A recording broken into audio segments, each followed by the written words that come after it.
Hello, everyone. Can you guys hear me?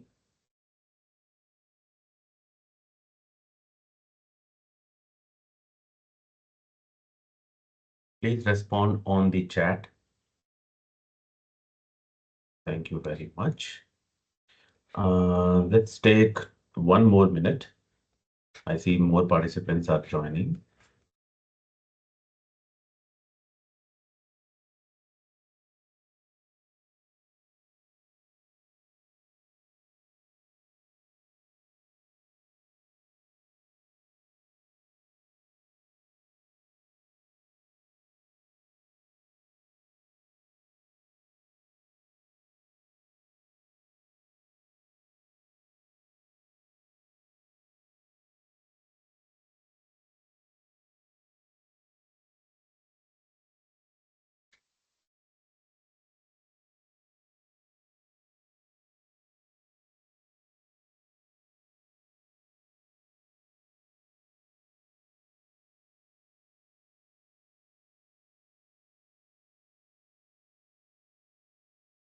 Right, let's start the discussion. Let me share my screen as well. And hopefully you see a whiteboard.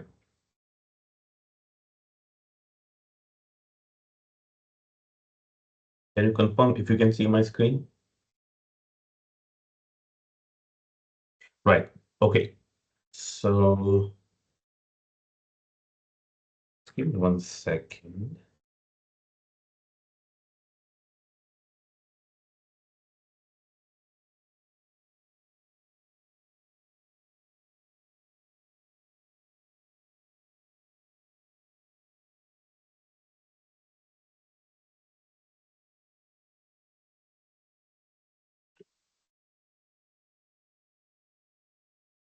Looks like my usual pen is not working, so we will work with this. Okay, no worries. So, right, today we are here to talk about EKS, right? So I'm going to be writing with my mouse. Um, Sorry about bad handwriting. EKS stands for Elastic Kubernetes Service, and it's a managed service that allows you to deploy your containers without actually managing your Kubernetes clusters. Okay. So since I'm going to talk about EKS, I expect and hope that you guys already know what are containers, what is Docker, what is containerization, and what is Kubernetes itself. Okay. So I'm not going to talk about Docker and containerization as a concept, but let me give you a brief overview of what is Kubernetes. If you want to run your containers, right? The containers are nothing but prepackaged applications along with the environments and dependencies and libraries, which you can run anywhere, right? When you run a container, it runs your application, which is inside the container, on the host on which you are running the container, right? So for example, you have a VM, right? Let's say this is a VM, this is a container host, and in this you can run a container, right? And then in this container is the application that runs. So your application is running, right? And then you can expose it further to external users so that people can access this application over internet, right? Running containers like this poses challenges. If this VM goes down, for example, this application is gone, so there is no high availability. If the container goes down, the application is again gone. There is no self-healing. So deploying a container on a VM is not a production grade deployment. It is okay for lab and dev and all that, but for production, you cannot deploy applications like this. So how should you deploy? You should use a container orchestrator, a system which allows you to deploy containers in a highly available, scalable manner. So for example, instead of running one VM, you can create few more VMs. Let's say VM, you already have VM1, let's say VM2,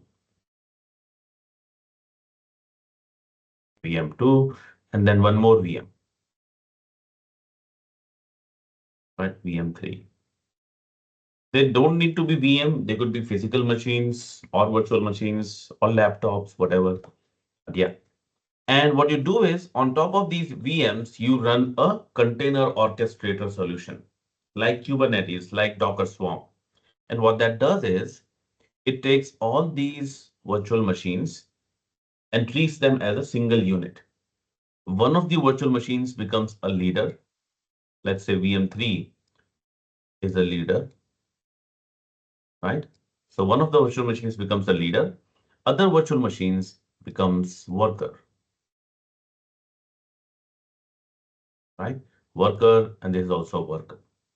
What happens is this leader is going to manage all the other VMs.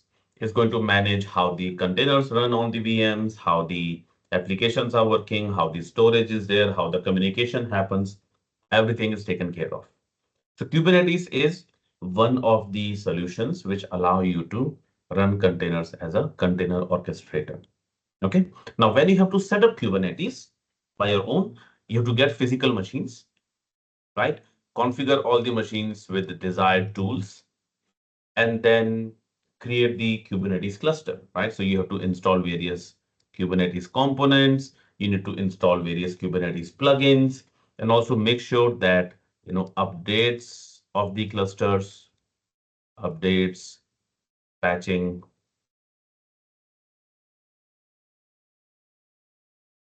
right? Patching and usual maintenance of the cluster,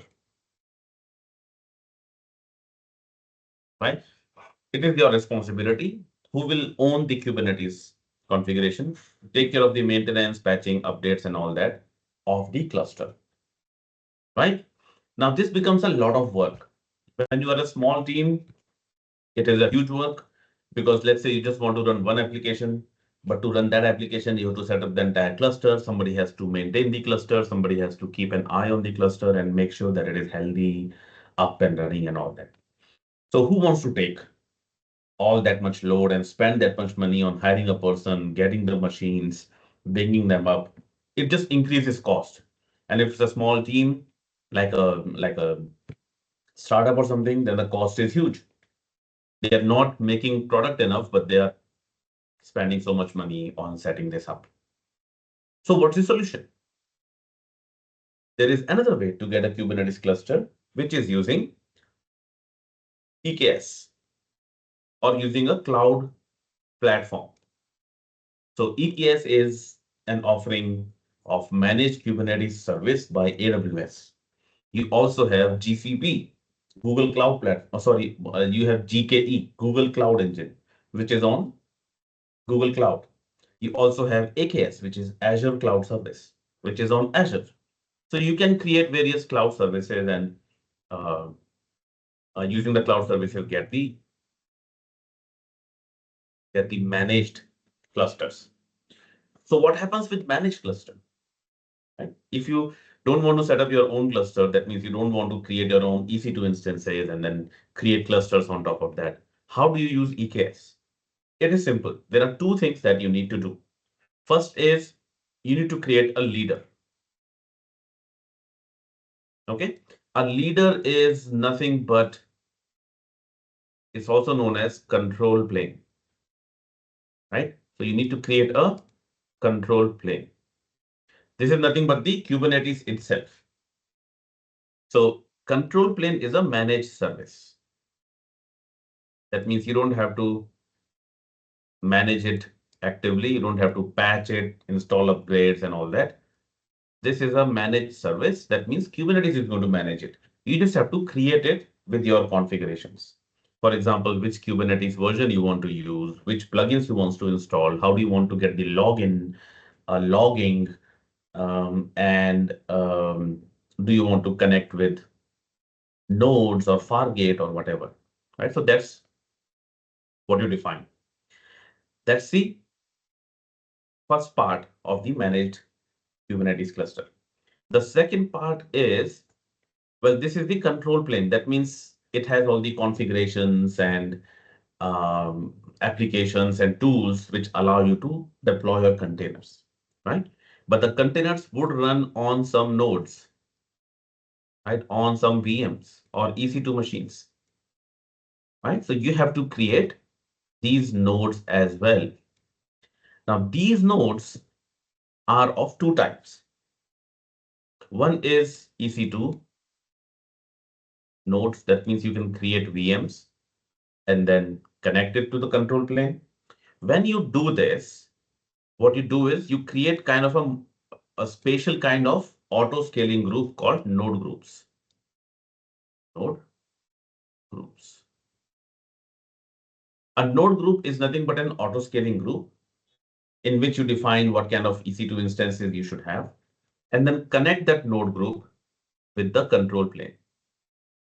So if somebody deploys a container or a set of containers, it will be running on one of the EC2 instances on the node group, right? These become your worker node. Like you have worker nodes where containers run. These become your worker nodes. Another type of compute that you can attach with control plane is Fargate.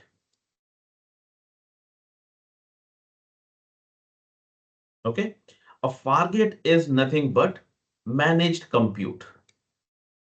So there might be some VMs and all running somewhere, but what you do is you just say, hey, I want my containers to run.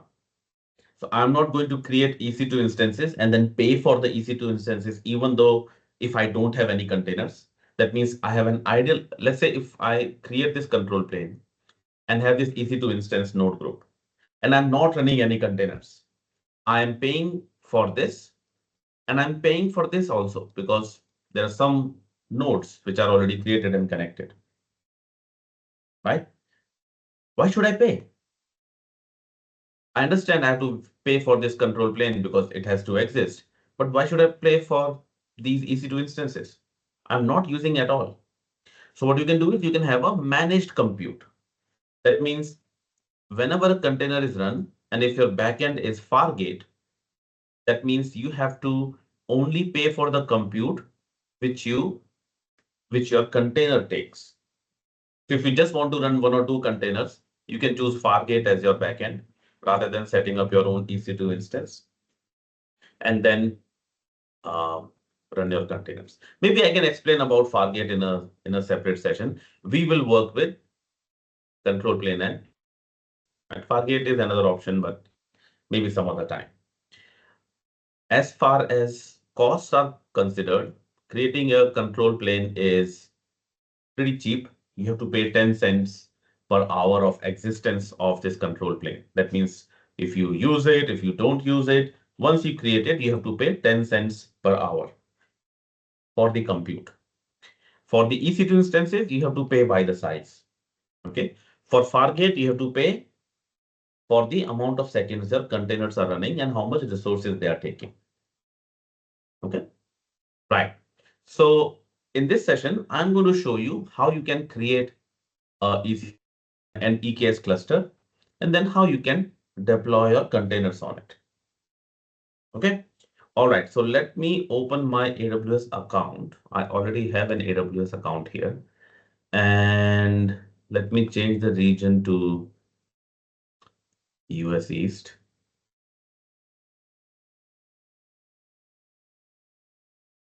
And I'm not sure if you guys are familiar with AWS console and all those concepts, but I hope you are.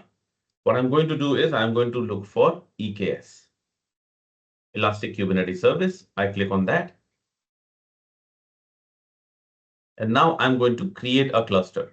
It takes some time. It takes around 10 minutes to create. So I'm going to create a cluster and then we will see how we use it. Okay. In the meanwhile, if you have an AWS account, you can also create it. I think you get some free credits for EKS if you are in the free tier. But if not, it's not very expensive. Right. So I'm going to create a Kubernetes cluster. Okay. So it says creating in auto mode. Right. And here are some inputs that I need to give. right? I can say cluster configuration is a cluster name. So let's say skill up cluster.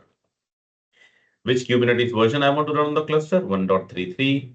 What is the IAM role I want to run on the cluster? So there is no IAM role defined previously. So I'm going to create a role.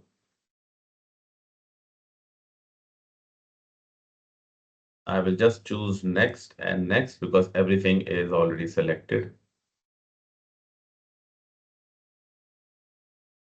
So I create a role. And if I refresh this list, I will see that the new created role is here. Then I'm going to create a node role. Maybe I can talk about roles later. Why do we need these roles? But these are required. Done. And if I refresh, the new node role is here. And let's see, do I need to do anything else? Yeah, this is all fine. I'm going to click on create. So what did I do? I gave the cluster a name, which Kubernetes version, and the two roles and the default network. That's it. I have not given anything else. The rest of the things are as part of the default configuration, right? You can see all our default configurations, right? There will be something missing here, so we will install those also. If you want to have full-fledged configurations, you can go with custom configuration option. And there you will get a lot of options and a lot of various different options as well. But I'm going to stick with this quick configuration for now and click on create. Now this may take some time. Okay, this is going to take some time. While it is taking time, let me do a quick check here. Are you guys able to follow me? We only have 1 hour, so it might seem that I am rushing a bit, but do let me know if you face challenges in following me.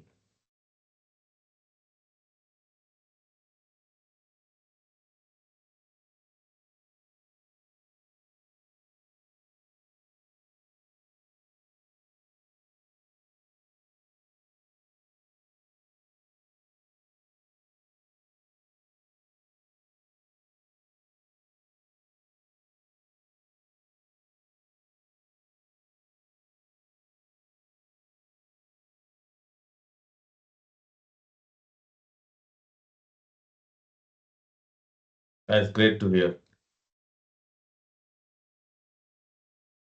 Okay, so it's going to take some time, right? Let's wait for it to finish.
But it's still creating.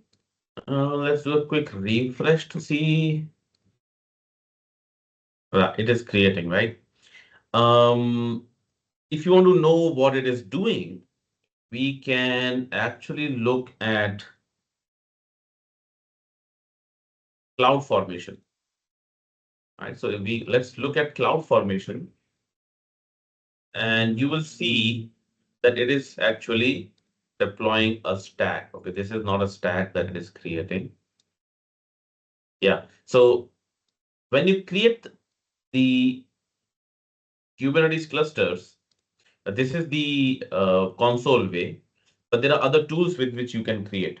For example, there is a tool called EKS CTL, which is a command line tool, and you can use that tool to create your entire cluster.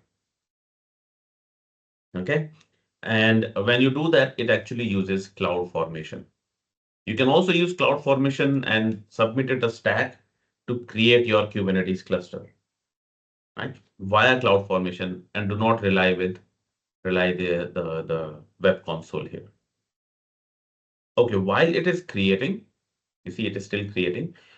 If you have set up cluster, EKS or Kubernetes cluster anytime in your life, you will have to also need to install some add-ons, also known as plugins, right? There is networking plugin, there is DNS plugin, there are other controllers that you can install. There is metrics plugin and all that stuff. By default, if you deploy EKS in the when you create a cluster and you use the quick configuration, it does not give you an option to install certain plugins. So that is required. And for that, we are going to go to add-ons. And you see, it just installed metric server, which is fine, but it is not enough. So let's click on get more add-ons. And here there are so many add-ons here. We are going to pick up 3 or 4. First is core DNS. It is required. Then is kubeproxy, VPC CNI. These are the 3 plugins or add-ons which are required. You can have more add-ons. For example, you can have an add-on for monitoring the node or monitoring the network flow or deploying storage, yeah, CSI. So if you want to use EBS or EFS as your storage, you can install those. But these 3 are minimum for networking to perform, right? So core DNS, kubeproxy, and Amazon VPC CNI required. So I'm going to choose them and click on next. And this is the review page. I say next and create. So now on the cluster, I have added these add-ons. Okay, let's refresh. Pretty soon we should be able to get the cluster.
Can we use Terraform instead of CloudFormation? Yes, of course,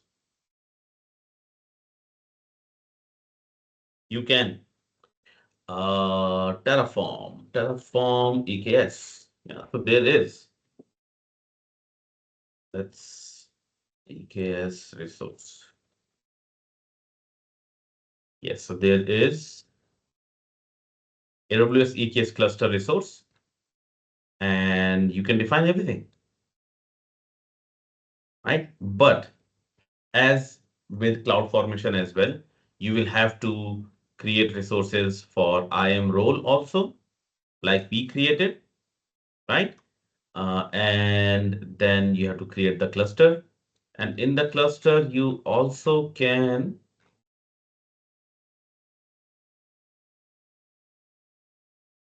you can create on auto mode as well. So you can give everything here. There must be add-on section somewhere,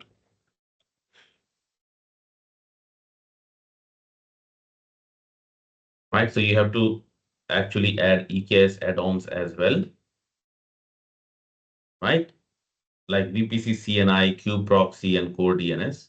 You have to add those add-ons. So please have these add-ons also installed.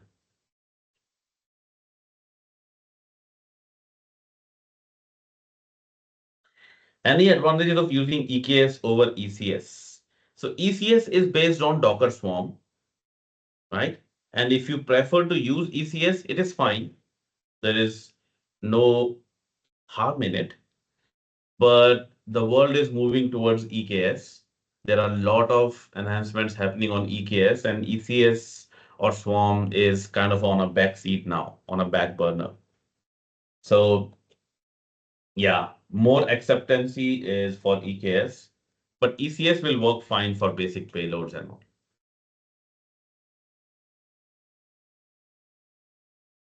It is still creating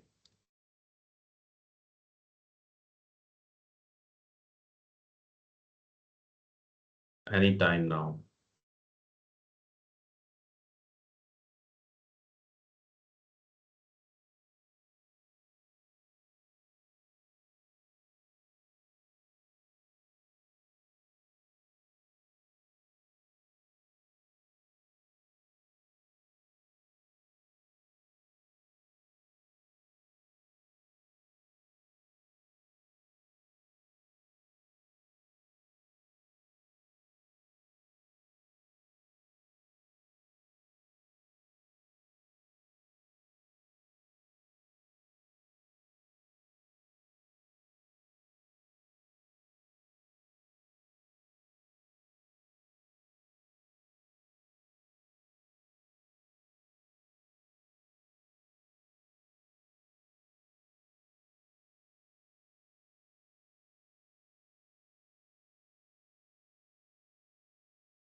There's another question. Can we use the native Kubernetes APIs for the operations?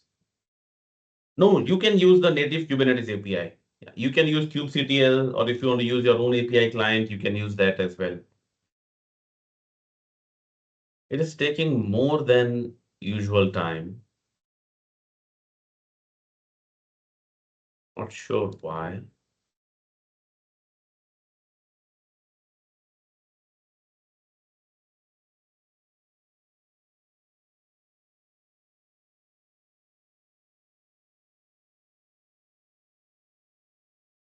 There is one disadvantage. I wouldn't say disadvantage, but major difference between having an own self-managed Kubernetes cluster and an EKS cluster is that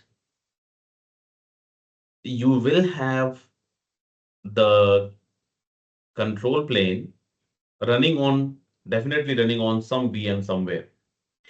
If you have your own self-managed cluster, you can, by some workarounds, you can run containers on the leader or the master or the main VM of the cluster as well, right? So if we go to the sketch here, you can run containers here on the leader. But in EKS, you cannot run containers here. That's a limitation. So please keep that in mind. That's not actually limitation. That's actually very good security practice to not run anything on the leader. But on self-managed, you can run, but here you cannot at all.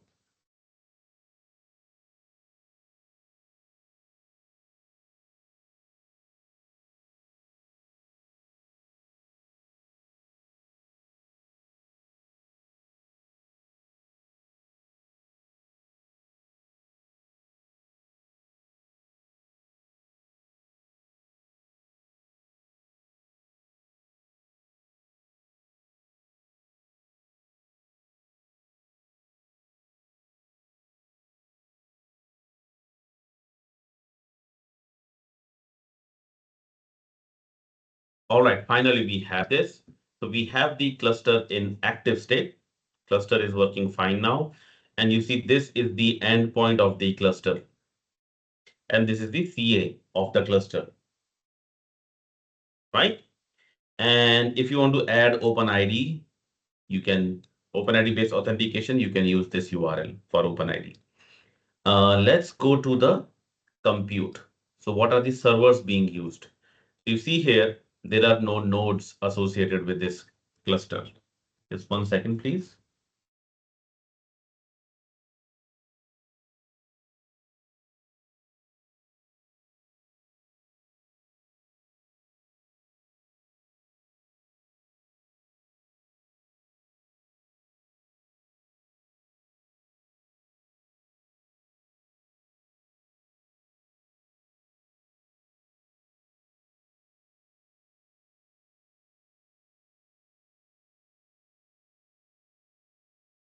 Right, so you see here, we have no nodes attached, but we have some built-in node pools, right? There is only one built-in node pool, which is general purpose and system, which is used for running the control plane. Okay. Now, if you want to run containers, they won't run here in this cluster because there are no nodes connected here. Okay. So we can add some node groups. Let me show you how you can connect to this cluster first. Okay. So let's connect to the, hold on a sec. Let's say Cloud Shell, right? Let's connect to the Cloud Shell.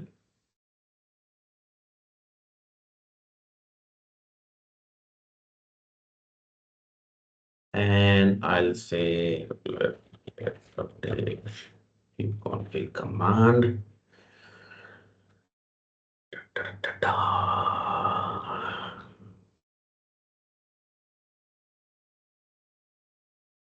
Right, so this is my cluster. What I'm going to do is, well, I hope they improve the cluster that they can give us this document with the command which I'm about to show you. So you want to connect to the cluster using kubectl, right? You can say kubectl get pods, kubectl create pod, kubectl delete deployment. But for kubectl to connect to the cluster, it needs a kubeconfig. And the kubeconfig file contains the information about where is the cluster, how to authenticate, what is the default namespace, right? And all that stuff. So how do you get the kubeconfig of this cluster? For that, with your logged in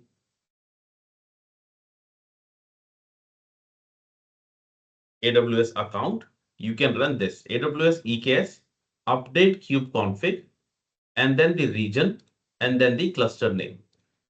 So our cluster name is, what is our cluster name? SkillUp cluster. So this goes here. And yeah, it also pressed enter. And the region code is the region in which our cluster is running, and it is US East 1. And I think it is US East 1. Wait, so now if I run this command, it says added new context to the kubeconfig file. And if I print this file,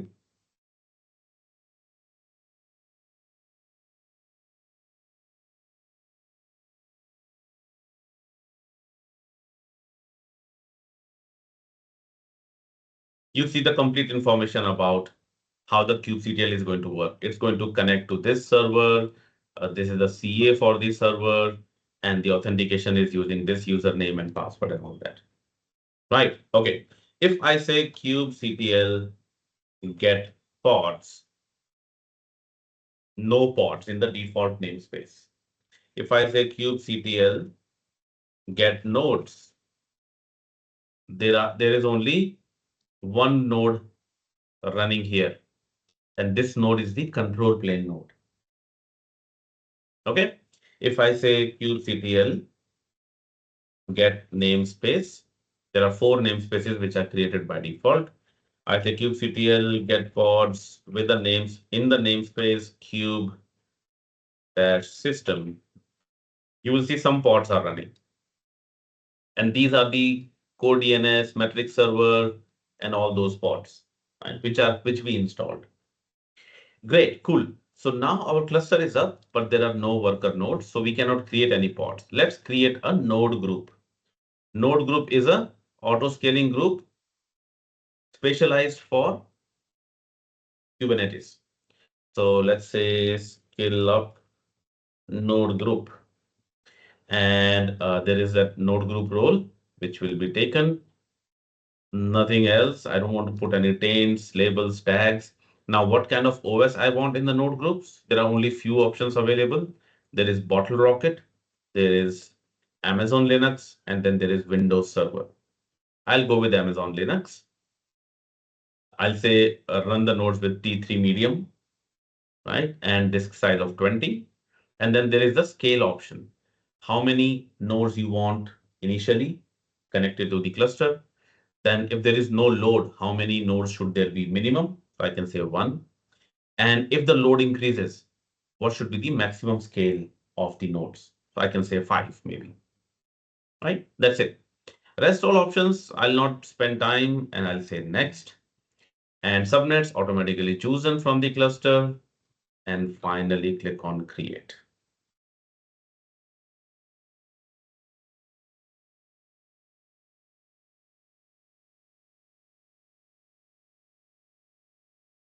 Right, so now node group is in process, creating. It may be created very soon, but now if you go to the cluster and go to compute, you will see that there is a node group. And right now the status is creating. Right, let's go to CloudFormation and see if there is a new stack created. Okay, there is no stack created here. That's okay. I think they have changed something. They're not doing CloudFormation stacks anymore. But okay, if you go to EC2, for example, EC2,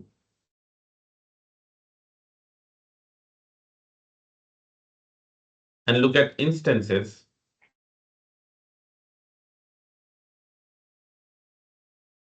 you see here, this instance is running. And this instance is nothing but your kubectl, your Kubernetes control node, ends with 641, right? Here's the 1641. This is the control node. And you can see its size, it is C6G large.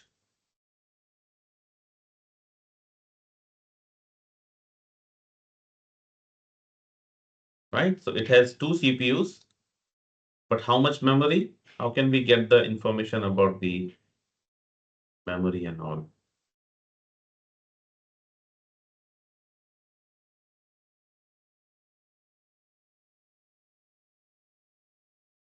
Maybe we can find out later. C6G large.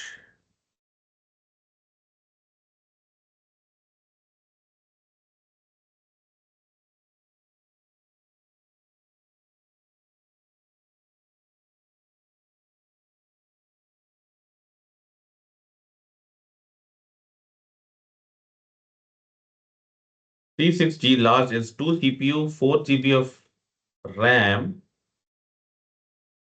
and 10 Gbps,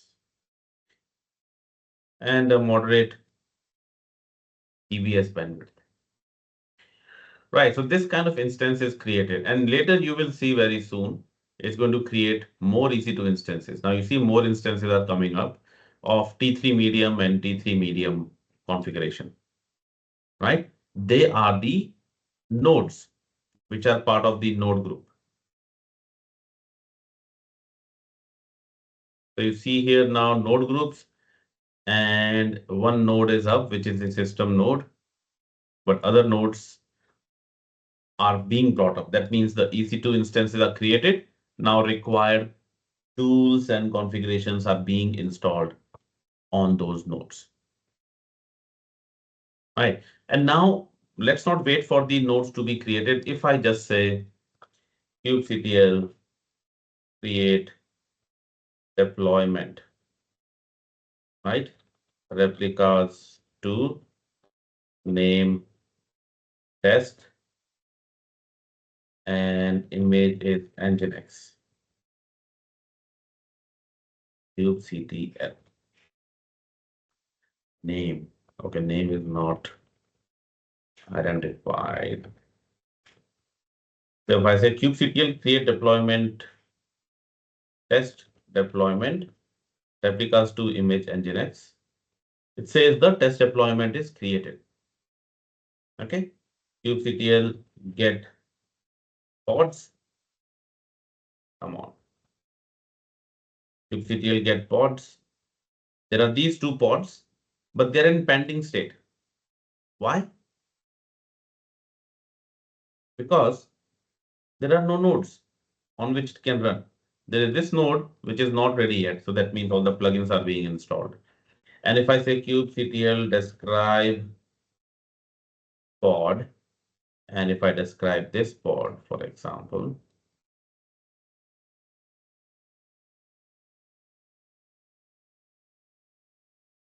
it says 0 out of 1 nodes are available. Right? So as soon as the nodes will be available, you will see that the pod will start running. Okay, so one pod is ready, one node is ready. Let's see the pods. And yeah, both pods are scheduled to run on that particular node.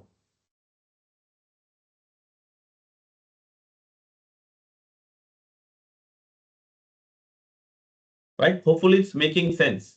So now what we have done, we have created a Kubernetes cluster on AWS without creating any infrastructure, no EC2 instances, no auto scaling groups, no networking, nothing.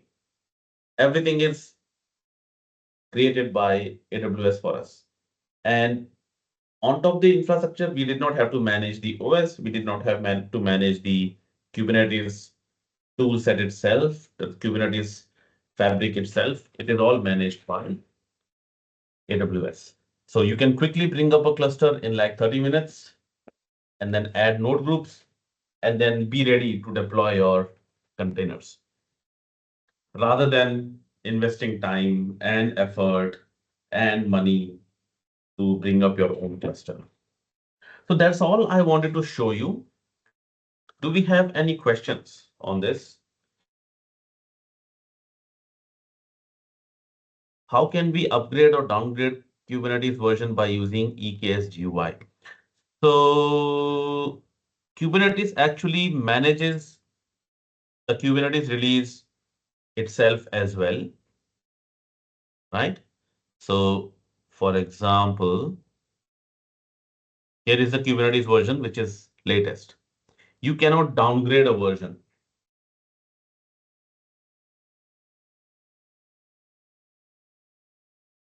Yeah.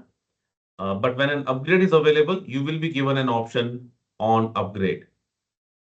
You can also set the cluster so that it upgrades itself. So that is also possible. Some question, how did the particular instance got connected to the node? You mean the 641, this one, right? So this is the control plane node on which the Kubernetes control plane is running.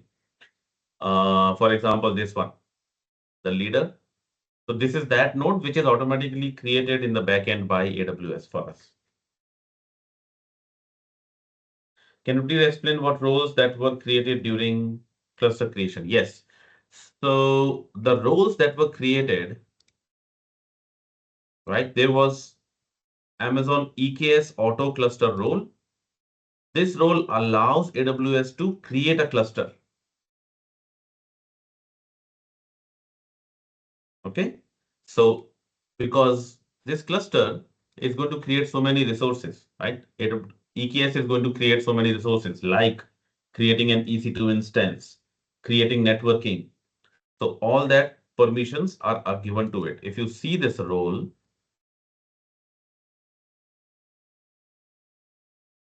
and you see the permissions allow it to create a cluster, attached storage, compute policy, load balancing, networking. So all these permissions are given with this role. There is another role called node role, right? That node role is required so that it can create node groups and EC2 instances.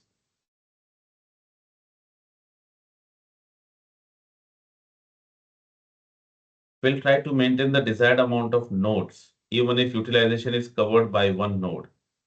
That depends on the scaling configuration. So for our node groups, the scaling configuration that we gave is this, right? Run 2 nodes initially, but if there is no load, then run 1 node only, right? So it will not maintain 2 nodes for a long amount of time. But if there is a requirement of more nodes, attach at most 5 nodes. How it's decided that it's a leader node or worker node, as there is nothing specified. So whatever server is used to run the Kubernetes fabric, that becomes the leader node. So that is created automatically when you create a cluster. The worker nodes are the nodes which are provided by the node group. All the node groups nodes are worker nodes.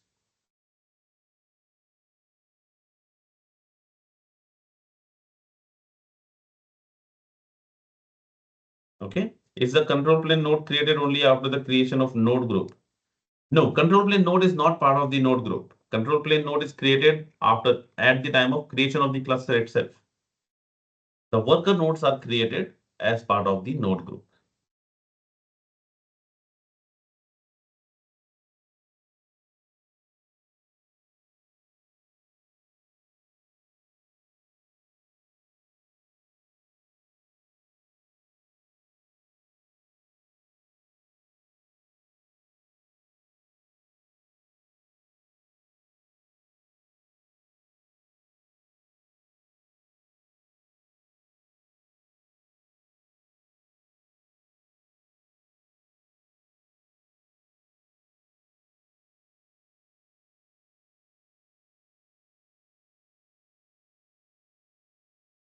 How do we decide scaling strategy and how do we do scaling? Scaling is automatic. That's why we are creating node groups. How do you decide scaling? It is up to your requirement. Okay. General purpose node group, node pool. This is automatically created and it is to maintain your cluster, Kubernetes cluster only. How do we secure this cluster? To secure the cluster, you need to actually, first of all, connect with other authentication mechanisms so that you can allow users to access this cluster. Okay, so the authentication has to be there, and then do not work on the IAM roles. Which users gets assigned the IAM role to manage the cluster and all is very important. You should not assign the IAM role to manage this cluster to anyone. That's the second option. First option is to connect authentication so that only allowed people log in. Second is at the IAM level, you can configure the roles and security.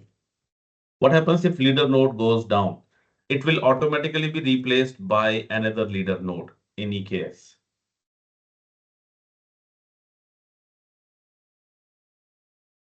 Okay, the worker nodes will not assume the leader node or leader role. A new instance will be created.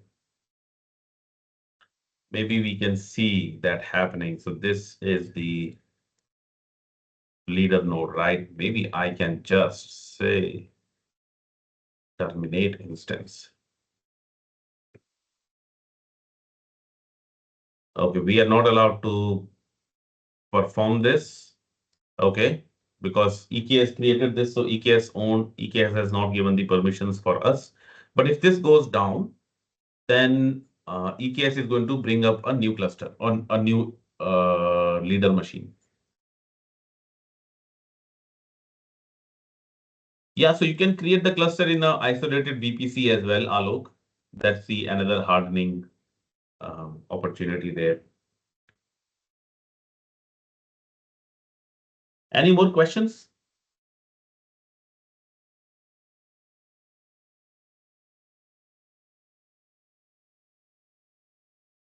This question I already answered, right? If a leader node goes down, then EKS is going to create new one for you. Can leader node work alone and not have any worker node? Yes, of course. But the only thing is it's not going to be able to deploy. You will not be able to deploy any resources. Like I showed you here. When I did get nodes, you see there was only one node here. And when I created a deployment was created, but the pods were pending. Why? Because there were no available nodes to run. So you need worker nodes to actually run your containers. Okay. All right. Thank you, guys. Thank you for your time. I really appreciate the questions, the patience, and it really helped that you were already aware with Kubernetes. Any dashboard that you can integrate. There are various third-party dashboard solutions. Kubernetes does not come with its own dashboard, so you can explore that. There are many third-party dashboards. So as I was saying, thank you for your time. Thank you for your patience. And hopefully we can see each other again and with a new topic or continuation of this topic. Thanks, everyone. Take care and enjoy the remaining of Wednesday. Bye-bye.